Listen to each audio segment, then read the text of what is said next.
మనస్ఫూర్తిగా కోరుకుంటున్నాం. నా వదిలా సినిమాని మనందరికీ అందిస్తున్న ప్రొడ్యూసర్ తమ్మారెడ్డి భరద్వాజ గారిని మాట్లాడాల్సిందిగా కోరుకుంటున్నాం.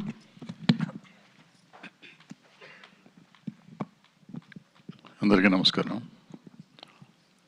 50 ఏళ్ళు అయింది నేను ఇండస్ట్రీకి వచ్చి. 50 ఏళ్లలో ఎన్నో మార్పులు వచ్చినాయి. 50 ఏళ్ల క్రింద కానీ అంటే లేకపోతే నా మేజర్గా నేను యాక్టివ్ ఉన్న రోజుల్లో ఫిలిం మేకింగ్ అంటే ప్రేక్షకుల కోసమే సినిమాలు తీసేవాళ్ళం మేము. అందుకని it use to be very easy. Cinema తీయటం రిలీజ్ చేయటం వరకే మాకు తెలుసు. ఇప్పుడు సినిమా తీయటం మనం ప్రేక్షకుల కోసం తీస్తున్నామా ఇంకోళ్ళ కోసం తీస్తున్నామా తెలియని పరిస్థితిలో ఉంది. ఇవాళ సినిమా ఓటీటీ వాళ్ళకి ఇది నచ్చదండి అంటారు, లేకపోతే శాటిలైట్కి ఇది నచ్చదండి అంటారు, లేకపోతే హిందీ డబ్బింగ్కి ఇది నచ్చదండి అంటారు. మనం సినిమా తీసేది అల్టిమేట్గా సినిమా దేనికోసం, ప్రేక్షకుల కోసం తీస్తాం. అండ్ ఓటీటీలో చూసినా, శాటిలైట్లో చూసినా, హిందీ డబ్బింగ్ చూసినా ప్రేక్షకులే చూస్తారు. వాళ్ళు మన మనుషులే అనేది మనం ఎప్పుడు అర్థం చేసుకుంటామో తెలియదు. మనం మార్కెట్ చేసుకుంటాం కోసం ఇవన్నీ చేస్తున్నాయి. వాళ్ళు చిన్న సినిమాలకు ఎందుకు ఇబ్బంది పడుతున్నాం, ఈవెన్ పెద్ద సినిమాలకు కూడా వాళ్ళ సినిమా వాళ్ళు తీయలేరు. వాళ్ళు ఒక రోజులో సినిమా తీయలేరు. ఇప్పుడు ఏ సినిమా అయినా 6 నెలల్లో మనం చేయొచ్చు యాక్చువల్గా, కానీ 3 ఏళ్ళు 4 ఏళ్ళు జరుగుతున్నాయి. అది ప్రొడ్యూసర్లు తప్ప, హీరోలు తప్ప, డైరెక్టర్లు తప్ప అంటే తెలీదు, జరుగుతూనే ఉంటున్నాయి. అండ్ కంప్లీట్ చేసినాక రిలీజ్ చేయటం ఎవరి చేతుల్లోనూ ఉండటం లేదు. ఒక రకంగా చిన్న సినిమాలకు ఈ మార్కెట్ అవ్వాలనుకుంటాం, పెద్ద సినిమాలకు కూడా వాళ్ళు డిక్టేట్ చేస్తారు డేట్స్ అని చెప్తున్నారు ఈ మధ్యకాలంలో.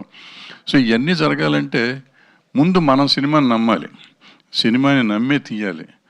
అండ్ ఈ సినిమా వదలాకి వచ్చేటప్పటికి 50 ఏళ్ళ నుంచి నేను ఇండస్ట్రీని వదలకుండా ఇట్లా తిరుగుతున్నాను. నన్ను ఇండస్ట్రీ వదలట్లేదేమో తెలీదు. జగపతి బాబు కూడా దగ్గర 40 ఏళ్ళు అయినట్టుంది, ఆయన కూడా వదలకుండా ఇక్కడే ఉన్నాడు. సో ఇక్కడ మేమందరం వదలకుండాను. లయ్య గారు 25 ఇయర్స్ నుంచి, అట్లాగే గీత కూడా చరిత్ర నుంచే వచ్చింది. ఆవిడ కూడా, ఆవిడ 15-20 ఏళ్ళ నుంచి ఉంది. సరే, రుతిక ఈవిడ కాపుది, కానీ వాళ్ళ అత్త ఆమని గారు నాతో పనిచేశారు చాలా. అప్పటి నుంచి ఫ్యామిలీస్గా ఉన్నాం. కార్తిక్ కూడా నాకు చాలా లాస్ట్ 10 ఇయర్స్ నుంచి తెలుసు. నాకు ఏదో ఒక చిన్న షార్ట్ ఫిల్మ్కి చేసి పెట్టాడు. సో ఇట్లా అందరం దీంట్లో ఉన్నవాళ్ళమే, దీన్ని నమ్ముకున్న వాళ్ళమే. సో నేను అనేది ఏంటంటే, ఇప్పుడు మనం సినిమాని నమ్ముకోవాలి, సినిమాలో ఉన్న ప్రేక్షకులు నమ్ముకోవాలి తప్ప ఈ మధ్యలో ఇవన్నీ వస్తాయి. శాటిలైట్ మధ్యలో వచ్చింది, శాటిలైట్ వచ్చినాక ఓటీటీ వచ్చింది, ఓటీటీ వచ్చినాక హిందీ డబ్బింగ్ వచ్చింది. వాటి కోసం సినిమాలు తీయకుండా మన కోసం తీద్దాం, మనం నమ్మింది తీద్దాం. ఇవాళ ఈ వదల అనే సినిమా చెప్పాలంటే జగపతి బాబుకి మొత్తం అంకితం చేయాలి. ఇది ఈయన ఏంటంటే మన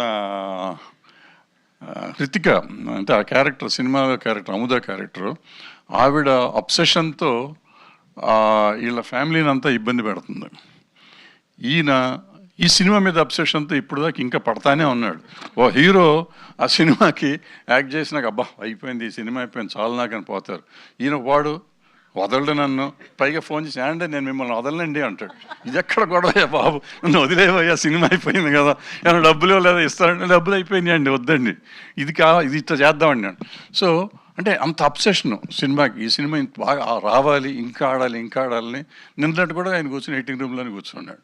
సో ఒక్కోసారి చిరాకేస్తుంది, ఒక్కోసారి ఇంత ప్రేమిస్తున్నాడు ఈ సినిమాని అనేది ఉంటుంది.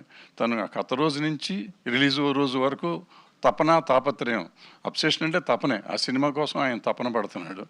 సో అందరం తపన పడతాం, అందరూ ప్రతి వాళ్ళు చేస్తారు. బట్ ఇంత అబ్సెషన్ ఉంటుంది అనేది నేను ఫస్ట్ టైం చూస్తున్నా 50 ఏళ్ళ చరిత్రలో. ఒక ఆర్టిస్ట్కి ఒక సినిమా మీద ఇంత అబ్సెషన్ ఉండటం ఇదే ఫస్ట్ టైం నేను చూడటం.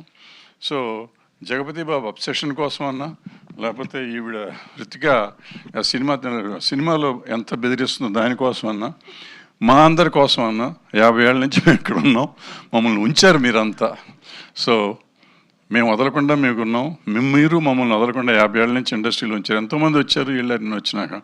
బట్ నన్ను ఇంతకాలం ప్రేమిస్తున్న ప్రేక్షక దేవుళ్ళని మమ్మల్ని ఆశీర్వదిస్తారని, మళ్ళీ 50 ఏళ్ళ తర్వాత మళ్ళీ సినిమా ఇప్పుడు మళ్ళీ తీసాము, ఈ సినిమా ఆశీర్వదిస్తారని. కొత్తగా చరిత్రలో నేను ఆల్మోస్ట్ 22 సినిమాలు చేశాను. బట్ ఎప్పుడు నేను థ్రిల్లర్ చేయలే. ఇది ఒక థ్రిల్లర్, కొత్తగా ఉంటుంది, ఫ్యామిలీ థ్రిల్లర్. ఇది ఏంటి అంటే ఇప్పుడు చెప్పలేను, మీరు చూసినాక మీరు చెప్తారు. సో దయచేసి చూడండి. 17వ తారీఖు వస్తున్నాం, మీరందరూ చూసి మమ్మల్ని ఆశీర్వదిస్తారని అనుకుంటూ సెలవు తీసుకోండి. Thank you so much. మంచి సినిమాలు వస్తే తెలుగు ప్రేక్షకులు ఎప్పుడూ వదలరు. సో డెఫినెట్గా వదల